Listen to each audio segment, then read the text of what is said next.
Everyone, welcome back to our channel all in one guide. आज का जो topic हम पढ़ने जा रहे हैं वो है limited liability partnership act 2008। But before going to start it, please like my video and also subscribe my channel. So let's start. Limited liability partnership act, जैसे कि आप लोग जानते हो कि बिजनेस फॉर्म को करने के लिए, बिजनेस ऑर्गेनाइजेशन को रन करने के लिए बहुत सी फॉर्म्स होती हैं।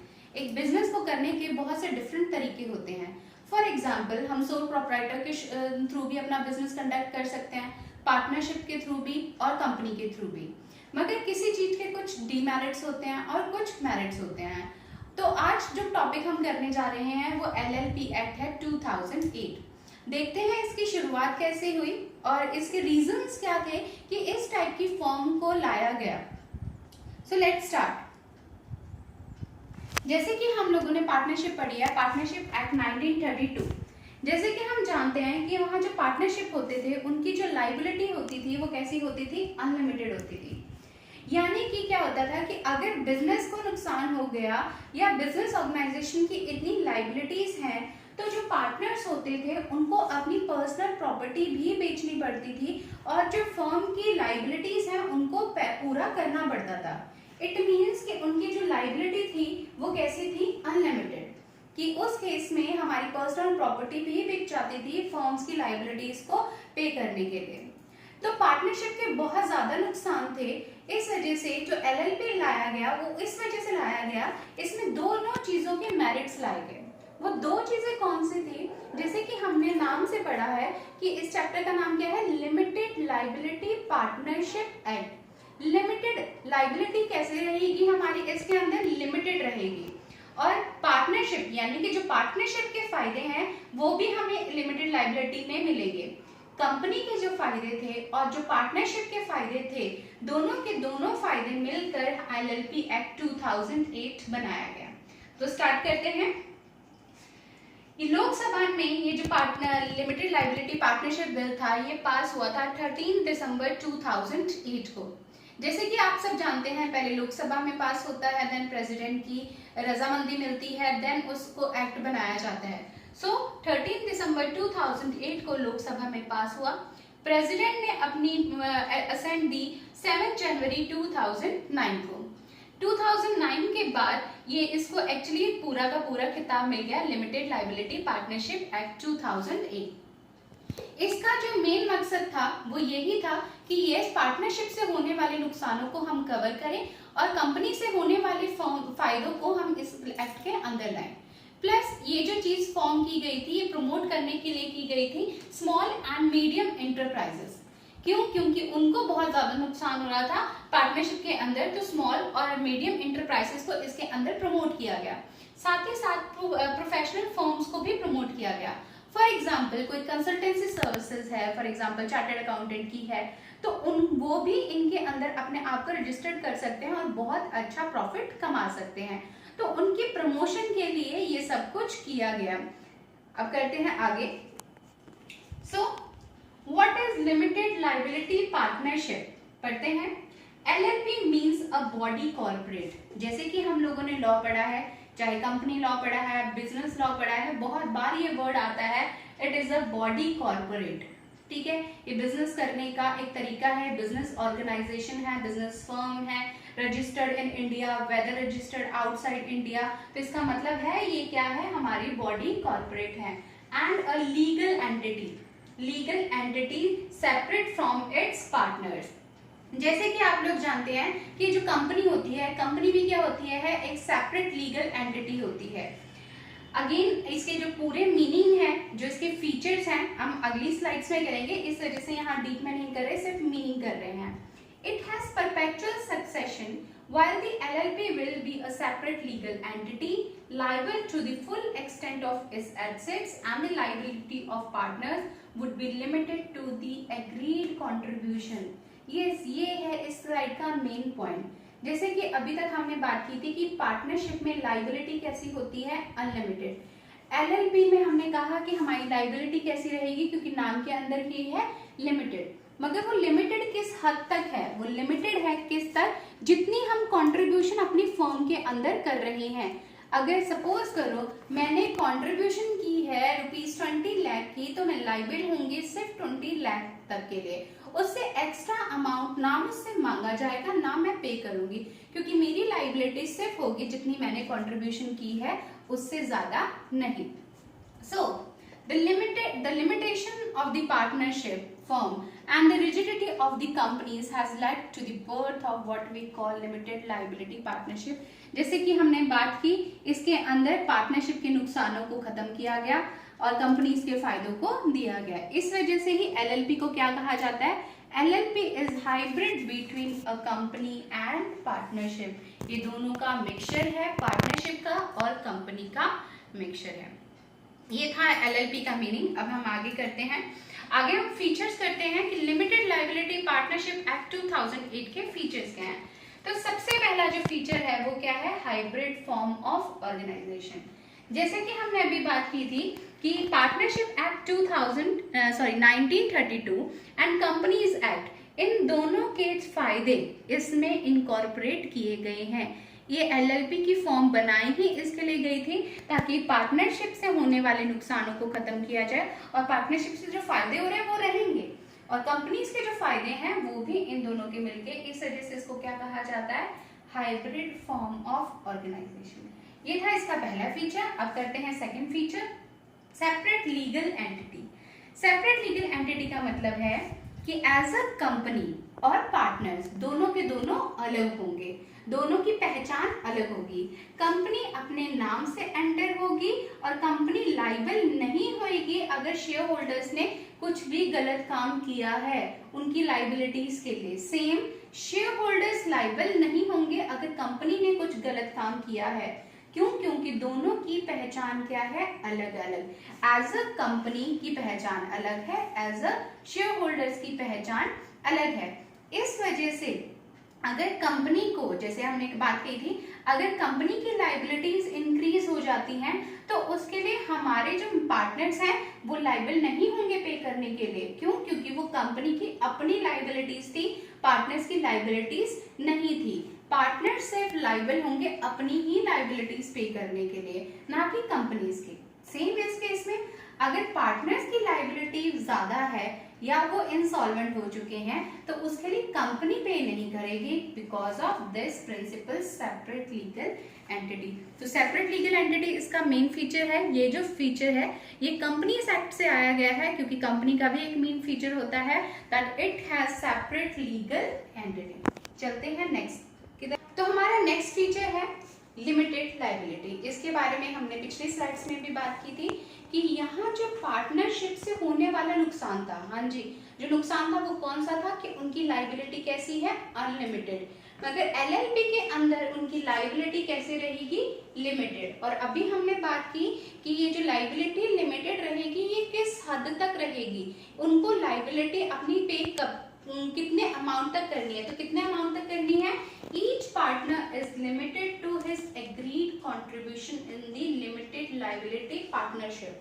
यानी कि जो उन्होंने फर्म बनाई है, जो उनकी पार्टनरशिप है, उसके अंदर जो, अगर सपोज करो मैं एग्री हुई हूँ, मेरी इतनी कंट्रीब्यूशन है, तो मैं सिर्फ उतने ही अमाउंट के लिए लायबल होंगी, उससे ज्यादा अमाउंट के लिए लायबल नहीं होंगी। तो ये इसका एक मेन फीचर है, क्योंकि लिमिटेड लायबिलिटी पार्टनरशिप एक्ट के नाम से ही ये पता चलता है।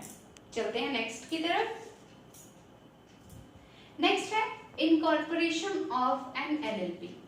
यस, जैसे कि हमने पढ़ा था पार्टनरशिप एक्ट 1932 के अंदर, जब वो पार्टनरशिप फर्म बन रही थी तो वहां रजिस्ट्रेशन कंपलसरी नहीं था, इट इज वॉलंटरी। मर्जी है रजिस्ट्रेशन करवानी है तो आप रजिस्ट्रेशन करवा सकते हो, नहीं तो ऐसी कोई भी कंपल्शन नहीं थी। मगर एलएलपी के अंदर ये कंपल्शन है, ये कंपलसरी है कि आपको अपनी कंपनी को रजिस्टर्ड करवाना पड़ेगा, सॉरी अपनी पार्टनरशिप को रजिस्टर्ड करवाना ही पड़ेगा। और जो रजिस्टर्ड करवाना पड़ेगा वो कहाँ करवाना पड़ेगा? आरओसी। आरओसी का मतलब है रजिस्ट्रार ऑफ कंपनीज के पास। यानी कि अगर आज के दिन में मैं ये चाहती हूँ कि मैं अपनी एलएलपी फर्म ओपन करूं और रन करूं तो सबसे पहले मेरे को उसकी क्या करवानी पड़ेगी? रजिस्ट्रेशन। रजिस्ट्रेशन कहाँ करवानी पड़ेगी? आरओसी के पास जाके। ये था इसका नेक्स्ट। अब करते हैं next. Next is common seal. जैसे कि हमने बात की कि लिमिटेड लायबिलिटी पार्टनरशिप के अंदर, इसके अंदर कुछ फीचर्स किसके हैं, कंपनी के अंदर, because company is an artificial person, LLP is also an artificial person. ये आर्टिफिशियल पर्सन है, तो अगर इसको ये अपने ही नाम पे एंटर होगी, पार्टनर्स के नाम पे एंटर नहीं होगी। फॉर एग्जाम्पल, अगर कोई LLP फर्म है, उसने कोई कॉन्ट्रैक्ट करना है, तो अगर वो कॉन्ट्रैक्ट कर रही है तो वो अपने नाम से एंटर होंगी, ना कि पार्टनर्स के नाम पे होंगी। अब जब बात करते हैं अपने नाम से एंटर होगी, तो भाई उनकी ऑथेंटिसिटी क्या होगी, वो तो उनकी ऑथेंटिसिटी होगी कि कंपनी के लिए, क्योंकि कंपनी आर्टिफिशियल पर्सन है, वो सिग्नेचर नहीं कर सकती। तो अगर सिग्नेचर नहीं कर सकती तो उनकी क्या होगी, एक कॉमन सील। हाँ जी, जो ये कॉमन सील है ये कंपल्सरी नहीं है, अगर उनके मेंबर्स चाहते हैं कि ये कंपनी की पार्टनरशिप LLP फर्म की सील हो तो ही होगी, otherwise it is not compulsory. Plus अगर वो चाहते हैं कि कॉमन सील हो, तो कॉमन सील किसके पास रहेगी, it remain under the custody of responsible officer. ये किसी भी पार्टनर के पास कॉमन सील नहीं होगी, ये किसी पर्सन को, किसी ऑफिशियल पर्सन को इसकी रिस्पॉन्सिबिलिटी दी जाएगी और उसी की कस्टडी में होगी। प्लस अगर कोई भी, जब भी हमने कॉमन सील यूज करनी है और किसी भी डॉक्यूमेंट के ऊपर इसको अफिक्स करना है, तो इसकी ये कंडीशन है कि उस टाइम कम से कम 2 डेजिग्नेटेड पार्टनर्स वहां होने चाहिए। अगर सपोज करो आज के दिन पे मैं हूं और मैं LLP में एक पार्टनर हूं, मेरे पास कोई आ जाता है कॉन्ट्रैक्ट करने के लिए, उस टाइम अकेले मैं हूं, मेरा दूसरा पार्टनर नहीं है, तो उस टाइम मैं कॉमन सील यूज नहीं कर सकती, क्योंकि कम से कम 2 हमारे पास डेजिग्नेटेड पार्टनर्स होने चाहिए जिनकी प्रेजेंस में ये कॉमन सील लगेगी। अगर 2 पार्टनर्स नहीं है तो हम अपने डॉक्यूमेंट्स के ऊपर ये सील नहीं लगा सकते। अगेन ये फीचर हमारा कंपनी के थ्रू आया था, कंपनी से लिया गया था। होप सो कि यहाँ तक आपको समझ आ गया हो। चलते हैं नेक्स्ट की तरफ। नेक्स्ट है, जैसे कि हमने बात की artificial legal person. Again artificial क्यों, जैसे कि हमने बात की कि LLP is a corporate body, ठीक है। Again it has a legal और separate legal entity from its partner. जो पार्टनरशिप फर्म है वो क्या है, अपने पार्टनर से अलग है, ये अपने में इनकी आइडेंटिटी है, ये कोई नेचुरल पर्सन नहीं है। तो ये नेचुरल पर्सन नहीं है, इसी वजह से इसको क्या कहा जाता है, ये क्या है, आर्टिफिशियल। अगेन वर्ड आगे लगा दिया लीगल। आर्टिफिशियल तो है ही है क्योंकि ये नेचुरल पर्सन नहीं है, ठीक है। लीगल इसलिए क्योंकि लॉ के अंदर इसकी रजिस्ट्रेशन हो रखी है, कानूनी तौर पे कानून ने इस चीज को अप्रूव किया है, तो it is a artificial legal person. It means कि for all legal person purpose an LLP is an artificial legal person. For example, कोई भी legal purpose है, अगर मेरी फर्म के साथ, मेरी पार्टनरशिप फर्म के साथ जो LLP के अंदर रजिस्टर्ड है, अगर किसी ने कोई चीट किया है तो मैं अपने नाम पे, यानी कि कंपनी जो हमारी फर्म का नाम है, अपनी फर्म के नाम पे उस फर्म के नाम के ऊपर या उस पर्सन के ऊपर केस कर सकती हूँ। एंड वाइस वर्सा, अगर कोई पर्सन है, अगर उसे लग रहा है कि भाई ये LLP फर्म है, इसने चीट किया है, तो LLP फर्म के नाम पे केस कर सकता है, ना कि पार्टनर्स के नाम के ऊपर। So it is an artificial legal person. So it is created by a legal process, क्योंकि इसे लीगल प्रोसेस के अंदर पूरा क्रिएट किया गया, रजिस्ट्रेशन हुई है, सो इसके पास पूरे राइट्स हैं जो कैसे होते हैं, इंडिविजुअल के। So it is invisible, yes, क्योंकि ये फर्म है, आर्टिफिशियल है, तो ये दिख नहीं सकती है, छुई नहीं जा सकती है, इंटेंजिबल है and immoral but not fictitious. ये हमारी इमेजिनेशन नहीं है, ये एक एग्जिस्टिंग चीज है, ये आर्टिफिशियल पर्सन है।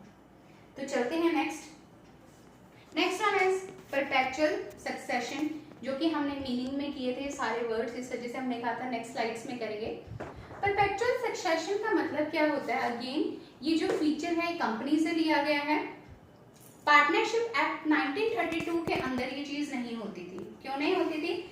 LLP का ये मतलब है कि अगर आपके पार्टनर्स आए या गए फॉर एग्जाम्पल, अगर किसी की डेथ हो जाती है, अगर कोई पार्टनर रिटायर हो जाता है, अगर कोई पर्सन एडमिट होता है, अगर कोई पार्टनर इंसॉल्वेंट हो जाता है, तो आपकी जो फर्म है वो कंटिन्यू चलती रहेगी।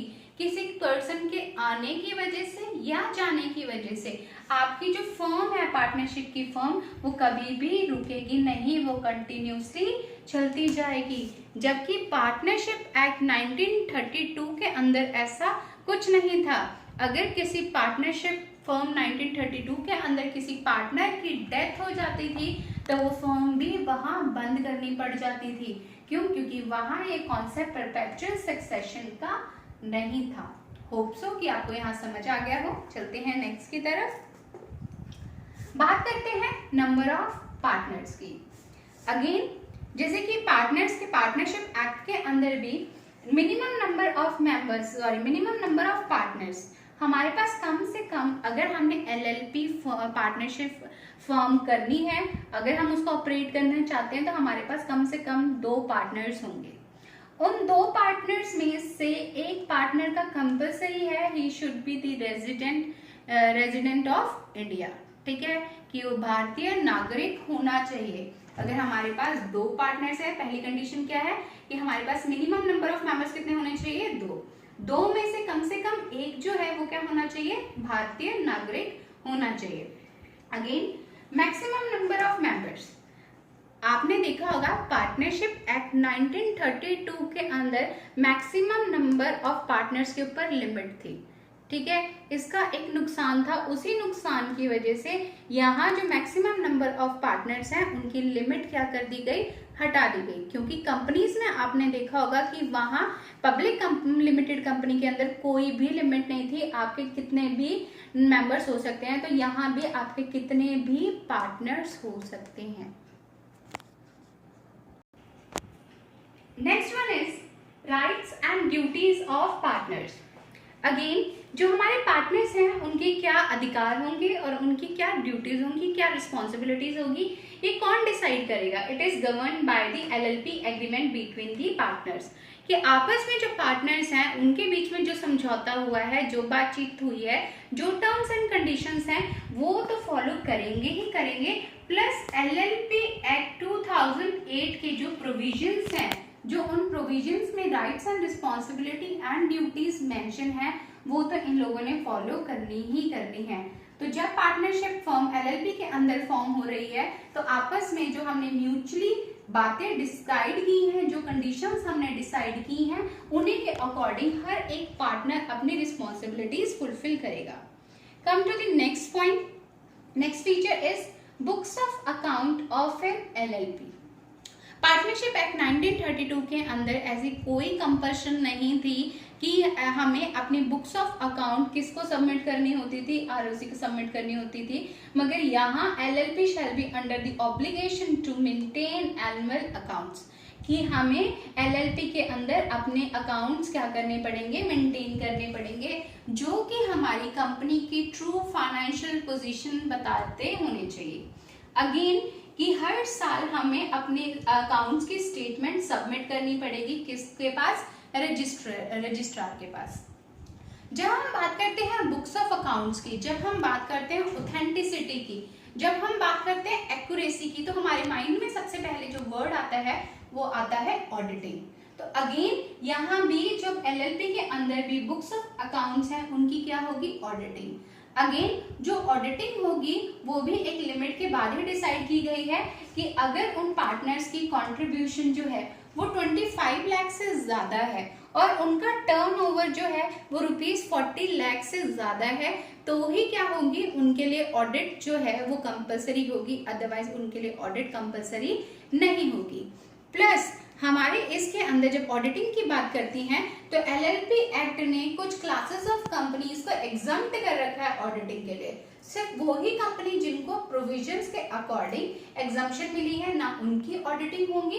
प्लस जिनका टर्नओवर 40 से कम है और जिनकी कंट्रीब्यूशन 25 लाख से कम है, सिर्फ उनकी ऑडिटिंग नहीं होगी। तो ये बात थी यहाँ इसके फीचर की। नेक्स्ट करते हैं कन्वर्जन इनटू एलएलपी। अगेन, जैसे कि हमने बात की पार्टनरशिप एक्ट 1932, हमने कहा उसके बहुत ज़्यादा नुकसान थे, उनमें लाइबिलिटी अनलिमिटेड थी, पार्टनर्स की कंडीशंस थी, परपेचुअल सक्सेशन नहीं थी, बहुत लॉस हो रहा था। तो अगर कोई फर्म 1932 के अंदर रजिस्टर्ड है और वो अब चाहती है अपने आप को कि वो एलएलपी में कन्वर्ट करना, तो आराम से एलएलपी में कन्वर्ट कर सकती है, बस बशर्ते कि उस टाइम जब वो कन्वर्ट करने जा रही है सिक्योरिटी इंटरेस्ट नहीं होना चाहिए एप्लीकेशन में एप्लीकेंट्स का। Okay, come to the next, business for profit only. LLP partnership अगर फॉर्म होगी तो उनका एक सोल पर्पस होगा, एक ही पर्पस होगा। वो पर्पस क्या होना चाहिए? सिर्फ पैसा कमाना, प्रॉफिट कमाना। अगर कोई एलएलपी के अंदर यानी कि एलएलपी के अंदर किसी भी चैरिटेबल पर्पस के लिए, किसी भी चैरिटेबल काम के लिए कोई भी फर्म रजिस्टर्ड नहीं हो सकती। सिर्फ वो ही फर्म रजिस्टर्ड हो सकती है जिनका सोल ऑब्जेक्टिव क्या है? बिजनेस यानी कि प्रॉफिट कमाना। Come to the next, again investigation. जो इन्वेस्टिगेशन है, सपोज करो सेंट्रल गवर्नमेंट को किसी टाइम पे ये लग रहा है कि एलएलपी के अंदर कोई फर्म है और वो सही तरीके से अपना काम नहीं कर रही या कुछ मिसकंडक्ट हो रहा है, तो सेंट्रल गवर्नमेंट के पास ये पावर है कि वो लिमिटेड लायबिलिटी पार्टनरशिप फर्म के ऊपर कभी भी इन्वेस्टिगेशन करवा सकता है। अगेन क्योंकि पावर सेंट्रल गवर्नमेंट के पास है, तो वो किसी भी अथॉरिटी को जो कि कॉम्पिटेंट अथॉरिटी होगी उसको अपॉइंट कर सकता है और उनकी इंक्वायरी और इन्वेस्टिगेशन हो सकती है। Come to the next point. So thank you very much. Hope so you like it. Please again like and subscribe my channel. Thank you.